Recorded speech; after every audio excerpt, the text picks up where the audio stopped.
ಗ್ರಂಥಾಂತರಂಗದಲ್ಲಿ doctor KS. Narayanachar ಇವರು ಬರೆದ ಶ್ರೀರಾಮಾಯಣ ರೋಚಕ ಕಥಾಮಾಲಿಕೆ 1 ಶ್ರೀರಾಮಾಯಣ ಪಾತ್ರ ಪ್ರಪಂಚ 8ನೆಯ ಅಧ್ಯಾಯ ಸುಮಿತ್ರೆಯ ಪಾತ್ರದ ಪರಿಚಯದ ಮುಂದುವರೆದ 2ನೆಯ ಭಾಗ.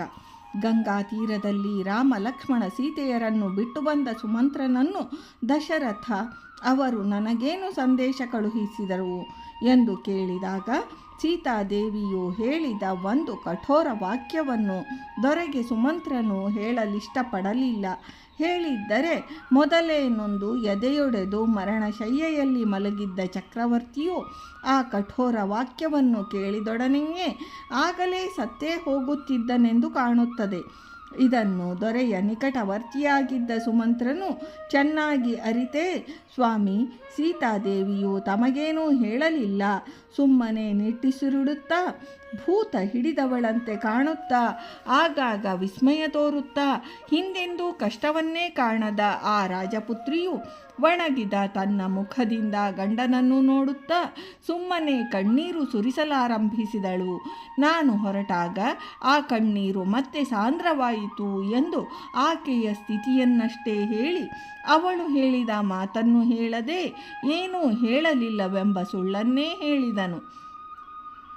ಜಾನಕಿ ತು ಮಹಾರಾಜ ನಿಶ್ವಸ್ತಂತಿ ತಪಸ್ವಿನಿ ಭೂತೋಪ ಹತಚಿತ್ತೇವ ವಿಷ್ಟಿತ ವಿಸ್ಮಿತ ಸ್ಥಿತ ಅದೃಷ್ಟ ಪೂರ್ವವ್ಯಸನ ರಾಜಪುತ್ರಿ ಮನಸ್ವಿನಿ ತೇನ ದುಃಖೇನ ರುದತಿ ನೈವ ಮಾಂ ಕಿಂಚದಬ್ರವೀತ್ ಉದ್ವೀಕ್ಷಮಾಣ ಭರ್ತಾರಂ ಮುಖೇನ ಪರಿಶುಷ್ಯತ ಮುಮೋಚ ಸಹಸಾ ಭಾಷ್ಪಂ ಮಾಂ ಪ್ರಯಾಂತಿ ಮುದೀಕ್ಷಸ. ಅಯೋಧ್ಯಾಕಾಂಡದ 58ನೇ ಸ್ಕಂದ 84ರಿಂದ 87 ಶ್ಲೋಕಗಳು. ಆದರೆ ಕೌಸಲ್ಯೆ ಪ್ರತ್ಯೇಕವಾಗಿ ಏಕಾಂತದಲ್ಲಿ ಕೇಳಿದ ಅದೇ ಪ್ರಶ್ನೆಗೆ ಉತ್ತರಿಸುತ್ತಾ ಅದೇ ಸುಮಂತ್ರನು ಇದೋ ಈಗ ನೆನಪಿಗೆ ಬಂದಿತು.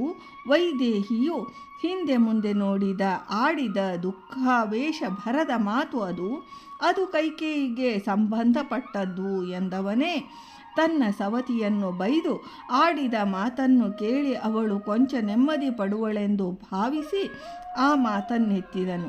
ಕೌಸಲ್ಯೆಯು ಮುಖವನ್ನು ನೋಡುತ್ತಾ ಅವಳು ಮುದುಕಿಯಾದರೂ ಇದನ್ನು ಕೇಳಿ ಎಲ್ಲಿ ಸಾಯುವಳೋ ಎಂದಂಜಿ ಅಯ್ಯೋ ಮತ್ತೆ ಮರೆಯಿತು ಎಂದು ಸುಳ್ಳು ಹೇಳಿ ಬಾಯಿ ತಪ್ಪಿ ಬಂದ ಈ ಸಂಗತಿಯನ್ನು ಹಾಗೆ ಹಾಳುಗೆಡವಿ ಮತ್ತೇನನ್ನೋ ಹೇಳಿ ಸಂತೈಸಿದನು.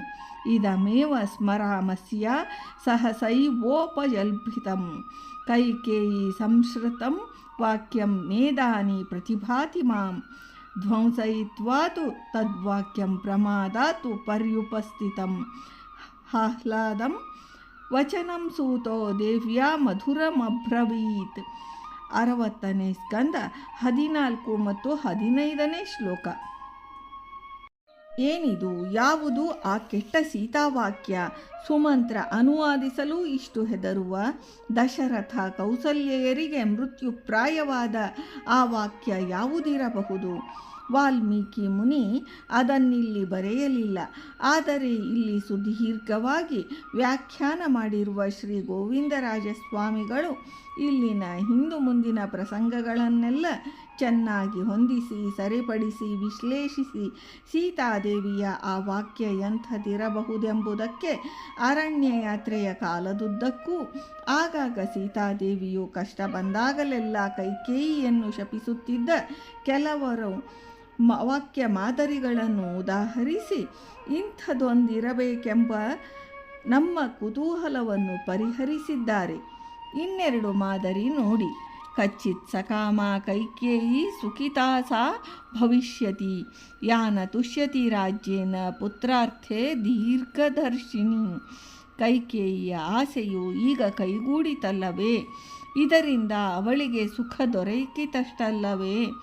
ತನ್ನ ಮಗನಿಗೆ ರಾಜ್ಯವನ್ನು ಕೊಡಿಸಿದ್ದರಿಂದರಷ್ಟೇ ತೃಪ್ತಿ ಅವಳಿಗಾಗಿರದು.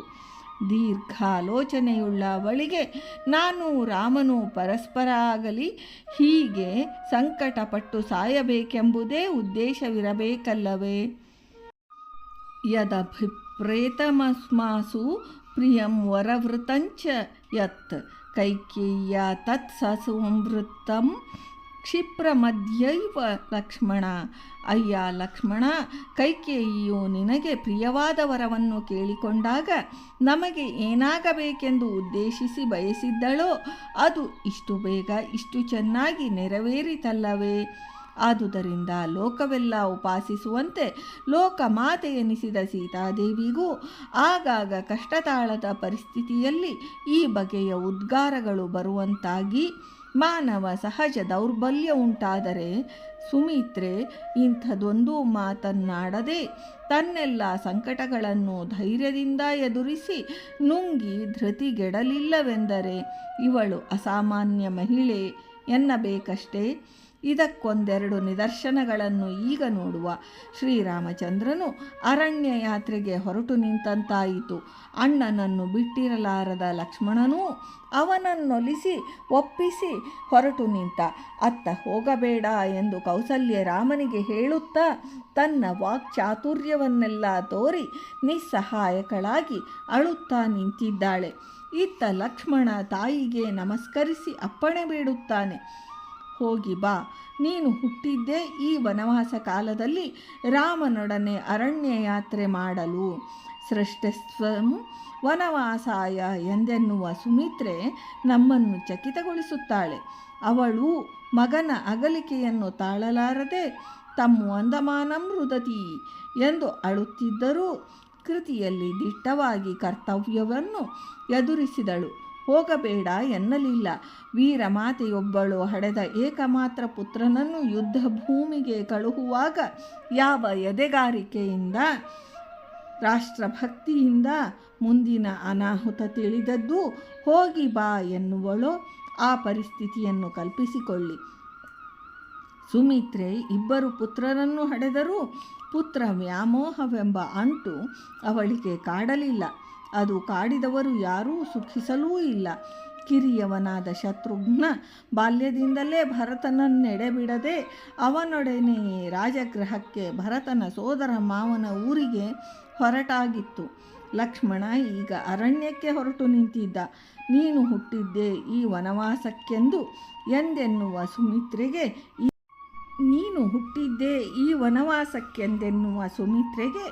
ಈ ಹಿಂದೆಯೇ ಈಗ ನಡೆಯುತ್ತಿರುವ ಈ ವನವಾಸಾದಿ ದುಃಖ ಘಟನೆಗಳ ಕಲ್ಪನೆ ಇತ್ತೇ ಎಂಬ ಪ್ರಶ್ನೆ ರಾಮಾಯಣದ ಸೂಕ್ಷ್ಮ ಅಭ್ಯಾಸಿಯನ್ನು ಇಲ್ಲಿ ಕಾಡಲಾರಂಭಿಸುತ್ತದೆ. ವ್ಯಾಖ್ಯಾನಕಾರರು ಇತ್ತು ಎಂದು ದೃಢೀಕರಿಸುತ್ತಾರೆ. ಸುಮಿತ್ರೆಯ ಮುಂದಿನ ಮಾತುಗಳ ಸರಣಿಯನ್ನು, ಬೇರೆ ಪ್ರಸಂಗಗಳಲ್ಲಿ ಅವಳಾಡುವ ಮಾತುಗಳನ್ನು ಸೂಕ್ಷ್ಮವಾಗಿ ಗಮನಿಸಿದರೆ ಇದು ಮತ್ತಷ್ಟು ದೃಢವಾಗುತ್ತದೆ. ಕೌಸಲ್ಯೆಯು ಲೋಕಲಕ್ಷಣಾರ್ಥವಾಗಿ ರಾಮನನ್ನು ಹಡೆದಳೆಂಬುದು ಎಷ್ಟು ಸತ್ಯವೋ, ನೀನು ರಾಮನನ್ನೇ ಕಾಡಿನಲ್ಲಿ ಅನುಸರಿಸಲು ಹುಟ್ಟಿದೆ ಎಂಬುದು ಸುಮಿತ್ರಾ ವಾಕ್ಯದ ಧ್ವನಿ. ಲಕ್ಷ್ಮಣನ ಜನನ ವೃತ್ತಾಂತದ ದೈವೀ ಅಂಶವನ್ನು, ಪಾಯಸ ವೃತ್ತಾಂತವನ್ನು ವಿವರಿಸುವಲ್ಲಿ ಈ ಹಿಂದೆ ಮಾರ್ಮಿಕವಾಗಿ ತೋರಿಸಿ ಆಗಿದೆ. ಹೀಗೆನ್ನುವ ಅವಳನ್ನು ವಾಲ್ಮೀಕಿ ಮುನಿಯು ಹಿತಕಾಮ ಎಂದು ಬಣ್ಣಿಸಿದ್ದಾರೆ. ಮಗನಿಗೆ ಅವನು ಈ ಸೋದರ ಸೇವೆ ಎಂಬುದನ್ನು ಹಿತಬುದ್ಧಿಯಿಂದಲೇ ಹೇಳಿದಳೇ ವಿನಃ ಮಗನನ್ನು ಗುಲಾಮನನ್ನಾಗಿಸಲು ಎಂಬ ಈಚನವರ ದುಸ್ವಾತಂತ್ರ್ಯದ ಅತಿರೇಕದ ಕಲ್ಪನೆಯಂತಲ್ಲ. ಅದರಲ್ಲಿ ಅಯೋಧ್ಯೆಗೂ ಲಕ್ಷ್ಮಣನನ್ನು ಹಡೆದ ತನಗೂ ಸಕಲ ಲೋಕಕ್ಕೂ ಹಿತವಿತ್ತವೆಂಬುದನ್ನು ಮುಂದಿನ ಕಥೆಯಿಂದ ಸ್ಪಷ್ಟ. ಅವಳ ಈ ಮುಂದಿನ ಒಗಟಿಯಂತಹ ಮಾತಿಗೆ ಅರ್ಥ ಏನು? ರಾಮೇ ಪ್ರಮಾದಮ್ಮಾಕರ್ಷಿ ಪುತ್ರ ಭ್ರಾತೃರೀ ಗಚ್ಚತಿ. ಮಗು ಲಕ್ಷ್ಮಣ, ನಿನ್ನ ಸೋದರ ರಾಮ ನಡೆಯುತ್ತಿರುವಾಗ ನೀನು ಎಚ್ಚರ ತಪ್ಪಿ ಅಪಚಾರವೆಸಗಬೇಡಪ್ಪ. ಈ ಮಾತಿನ ಅರ್ಥದ ಮುಂದಿನ ಭಾಗವನ್ನು ನಾಳೆ ನೋಡೋಣ. ಇಂದಿನ ಈ ಭಾಗವನ್ನು ವೃಂದಾವನ ವಿಹಾರಿ ಶ್ರೀಕೃಷ್ಣನಿಗೆ ಸಮರ್ಪಣಾ ಮಾಡ್ತೀನಿ. ಶ್ರೀಕೃಷ್ಣಾರ್ಪಣಮಸ್ತು.